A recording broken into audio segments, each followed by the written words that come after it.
Mga igsoon, ang atong unang pagbasa naghulagway gyud og usa ka kamatuoran nga hangtod karon nagpadayon nga naa sa atong katilingban. Ug unsa maning kamatuorana, kining mga taong dautan samukan sa mga matarong. Lingi ay mong tupad, ingnawa ka samukin ako. Kana bitang magtan-aw ka sa usa ka tawo niya, samok siya para nimo, murag mahasol ka niya. Mao na siya nagtimailhan nga ikaw usa ka dautan nga tawo. Kamong mga asawa, di mo samukan sa inyong bana. Masamukan ka sa imong bana, dautan ka. Kamong mga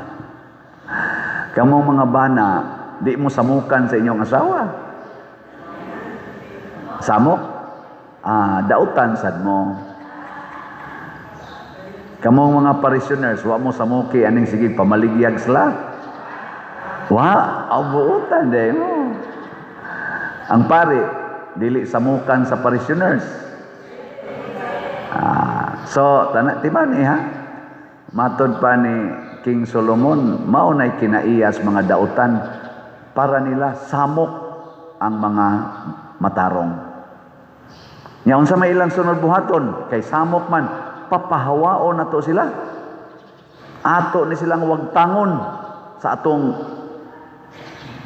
daan o sa atong atubangan. Nya unsa man pagwagtang, ato silang daog-daogon. Ato silang pakauwawan. Ato silang sa to kastigoon o katapusan. Atong patyon. Nya kana pag yung makauulaw nga kamatayon para muhunong na ni sila og daog-daog samok-samok nato. Sa ato ro mga politisyan, kinsa kay dautan nila, kinsay matarong. Secret. Pero tanawa lang, kinsa nila ang nagsigig daog-daog sa ilang kaatbang. Kana bang mulutos, mudaog-daog, mupasangil, mulisod-lisod. Unsa man, mga Marcos, Duterte, o Pinklawan. Pipila lang ka mga kamatuoran nga nahitabo sa atong politika. Sa dihang nidaog si Pinoy, iyang gipapriso si Gloria.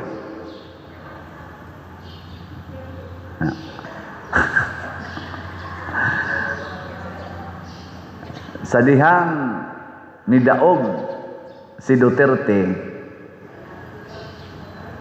iyang gipalubong sa bilibingan ng bayani ang dugay ng gikondinar sa mga government leaders na way ayo, usa ka korap, usa ka diktator, dili angay ilubong sa kaning libingan ng mga bayani. Bisan pag former president siya for 20 years, former soldiers sa gubat, ikaduhang gubat, dili angay ilubong sa libingan ng mga bayani.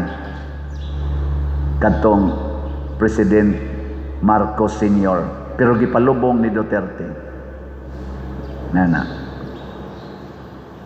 Pagdaog ni Marcos, gipapriso si Duterte. Karon, tapas dahig. Papriso.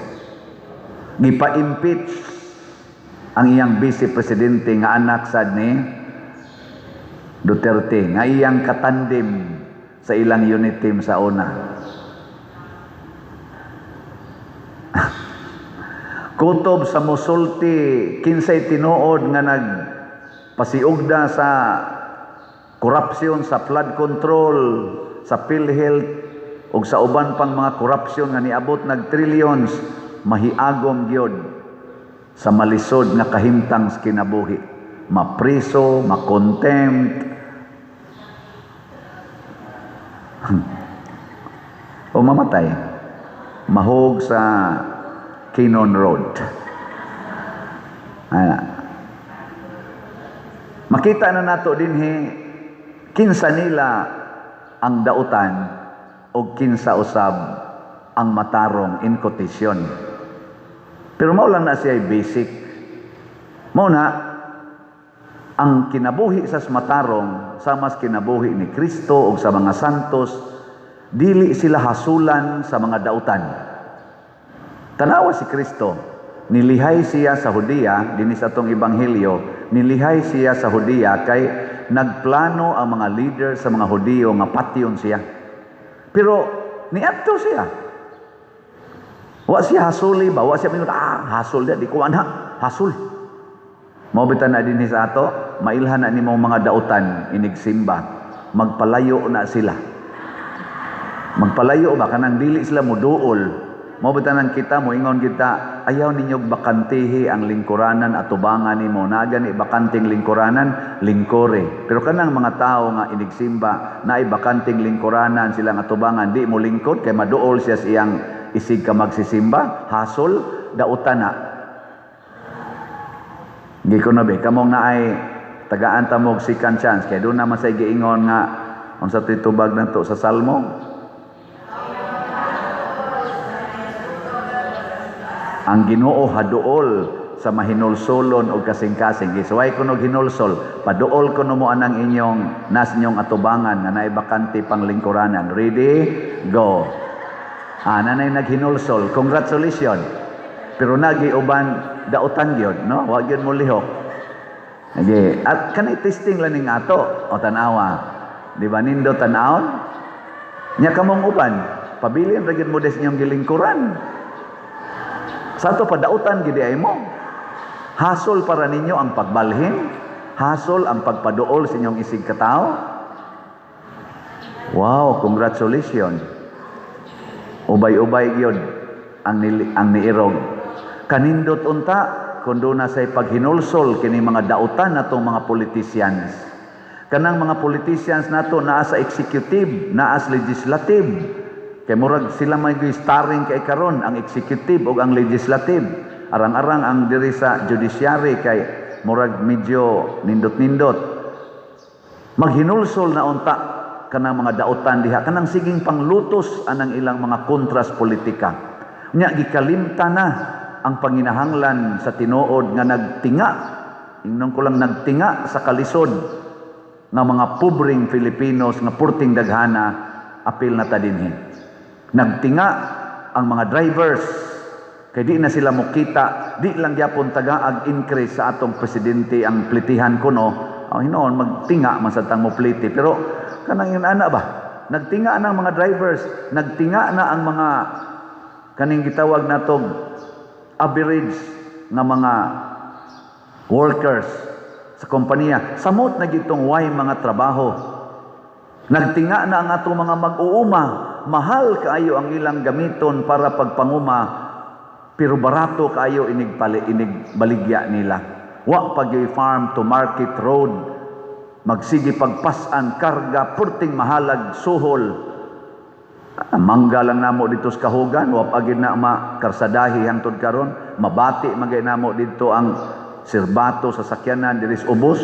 Kay duol ra kay na 3 kilometers ra na, wa gyud makarsadahi hangtod karon. Ngano man wa kunoy budget. Samot na gyud karon. Nya pilay among plite didto. Motor pa lang daan 100 na kapin. Nya balik 200. Nya unsa may mga kinabuhis mga tao dito mag-uuma. Nya unsaon nimo pagpanguma ana nga inigkarga sa imong mangga o sa imong mga saging purting mahalag plite. Nya inikahalin porting baratuha. Wa man butang ikarsada, tuwa man na mga malita gipang deliver anang na ang mga lugar nga wa man di na nakinahanglan untag malita, bilyon ang gipang deliver. Nya ang utingkayon ra ba karon sa impeachment kanang kuan committee kana yung 125 million sigig utingkay ana. Nya ang kaning mga nawagtang sa flood control nga 1 trillion, ang nawagtang sa atong PhilHealth nga 60 billion, ang nawagtang sa PDIC, nawagtang diha anang naang pamaligya anang gold bars, katong Maharlika funds, trillions na. Wa gyud hiringa. nagpaila lang yun nga dautan. Maghinulsol unta sila sama nato nga mga utros ang dautan, pero kamaong mo hinulsol. So ang matarong sad nga tao, mga igsuon, dili pasabot nga way sala. Nga nabitang mubas na ako karon sa social media, moingon dayon, utro sa kang paria ka, muragwa sa kaysa. Sadaan ko, naong pa lang nako, klaro ani, sadaan man eh. Labaw na nang nasi mong tupad. Labaw na gyud mo nga mo comment og negative sa ato rong kuan. Wali. Sadaan sad mo, pero mag-contest unta tag hinulsol sa atong mga sala. Mag-contest unta tag balik paduol sa Ginoo, kay ang Ginoo ni paduol na nato. Bisag ato siyang gipatay niadtong mga 2,000 years ago, magpaduol gid siya nato. Sama na sa inahan, ihian sa iyang anak, tamparuson pa usahay maghusa ng bata, sukahan pa, mupaduol ang gyapon. Sama na sa asawang buutan, gitamparos na sa bana, giparok na sa haligi, magpaagbay lang gyapon, magpatukhang lang gyapon. Ana, buutan nga asawa.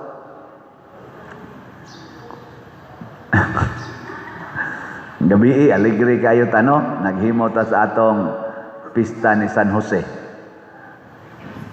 Pero doon nagyay mga nangapil nga namiya. Gibiyaan mi dito samtang ka program. Kay gitugnaw, ansa na, layo pang amo, yan na ba, digid mo sakripisyo ba, sige lang. Ato lang yapon silang tugutan. Pero naagi ni Onong, bisag nagkurog na, kay mga tiwasono na kaignaw, niya, bugnaw na kayo. Ni Onong yun, ni Sumba pa. Sayon kayo ang kinabuhi, mga igsoon, basta mahigugma tas atong isig katao. Sayon kayo. Kining ato rong nasod, sayon unta kaing sulbaron, kining gubat, kining epiktos gubat, kung naghigugmaay patang mga Filipinos. Muna nahitabo karos Japan, sa Singapore, ug sa ubang mga nasod, naghiusa sila, naghigugmaay, ni atubang sa krisis aning gubat karon. Pero kitang mga Pilipino, tanawag kung sa gibuhat, impeachment. Imbis mo atubang ta sa krisis nga ning hapak nato karon nga mura sa bagyong Yolanda, murag linog sa intensity 9. Tungod aning impact aning gubat karon, ang pagsakas mga paliliton, ang kalisod nato karon. Imbis maghiusa ha, sige, proud kay sila ilang hearing. Nya gagasto nagkwarta ha, kinsang kwarta ilang gigasto? Ang kwartas mga nagbubuhis sama nato nga nagilaid nas kalisod nga wa nila tagda kaayo. Nya ang atong kwarta ilang gigamit ron dihas impeachment, sige silang hatag honoraria nilang mga naghearing para anang dili mapuslanon sa pagkakaron nga hearing kung atong ikomparar sa krisis nga atong giatubang. Kanindot unta maghinulsol na ta. Unsa toy unang kinaiyas matarong, dili hasulan sa mga dautan. Ang sunod, maghinulsol sa iyang sala. Ang sunod, unsay sunod? Ha? Mopasaylo sa sala sa ilang isig katao. Kamaong mopasaylo, dili magdumot. Kana ato nang suwayag pamalandong. Unya kining tulo, at least kining tulo na kinaiya sa usa ka taong matarong, mauni ang sikreto aron masulbad ang tanang problemang katilingbanon o personal. Daghan kay ron depression, daghan kay ron stressful na kay kinabuhi. Nga naman, wa man ninyo gamita ang tulo. Ang gigamit ninyo kadtumang tuas pikas sa mga dautan, hasol ang matarong, hasol ang akong isig katao. Unya, imbis nga mohinulsol sa iyang sala, ipaglalaban ang sala, takpan yun, ilihis yung istorya, tabunan yun ang iyang pagpangawat dinis atong kwartas, atong nasod. Musamot yung kagka-stress, at tanawa, mga daot na kay silagnaong. Nga naman, na-stress man ka. Aybag pa nila pertindag kuan, kanga pag istorya. Ano man, stress naman. Nya ang sunod dayon, dili makapasaylo ang dautan. Dumot yun, patay yun. Gani ang giingon diri sa unang pagbasa, patyo na to sila sa makauulaw nga kamatayon. Mao na kinabuhis dautan, dili mo pasaylo, patay yun. Ana. Pero ang matarong, dili hasol ang dautan, makaantos ra ko sa dautan, mo ilas ako sa akong sala, mo hinulsol ko sa akong sala, unya mangayo kong pasaylo, ug mo pasaylo sad. Pagkaninduta. No? Gilingay mong tupad. Ingna, di ko muundang og palit og slat. Ingna, di ko muundang og palit og slat. Nganuan, tungod kay moonay imong pagpakita nga imong gialagaran ang mga dautan, apil na ning nagwali.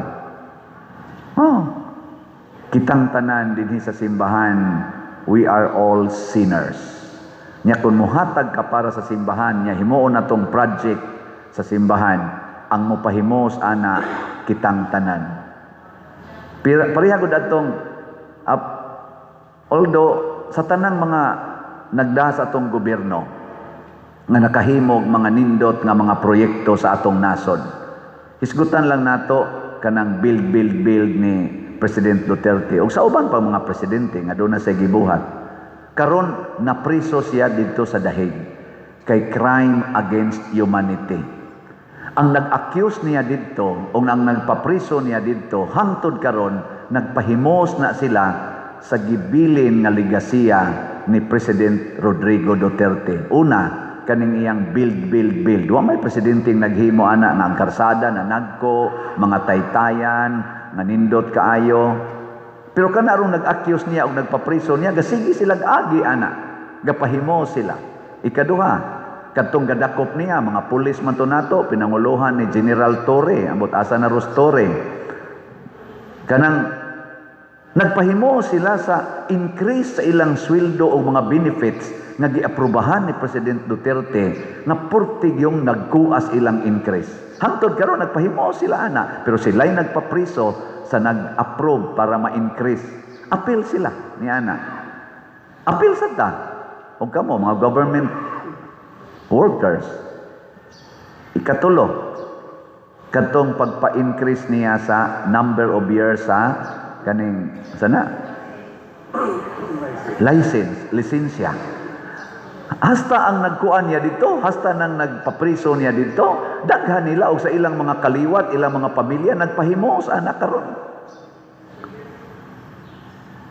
Kini pipila lang ni sa akong gisgutan, dili masud og daghang og atog yung i-type bisag one whole page of long size bond paper, daghan tag ma-mention.